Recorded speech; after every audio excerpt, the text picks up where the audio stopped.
Cricketer Nahid রানাকে বরণ করে নিলেন তার এলাকার সকল শ্রেণীর লোকজন এবং সেই সাথে বরণ করে নিলেন তার ছোটবেলার কোচ।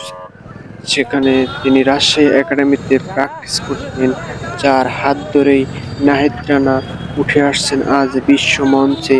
সেই কোচ মোশাররফ হোসেনকে সাথে নিয়েই তাকে পুরো শহর ঘুরিয়ে দেখালেন। তার এলাকার ছোট ভাই, বড় ভাই থেকে শুরু করে সকল শ্রেণীর মানুষজন তাকে পুরো এলাকায় তাকে স্বাগত জানিয়েছেন। নাহিদ রানা ছিলেন তার ছোট্ট একটা কেরিয়ার। তিনি রাজশাহী একাডেমিতে প্র্যাকটিস করতেন।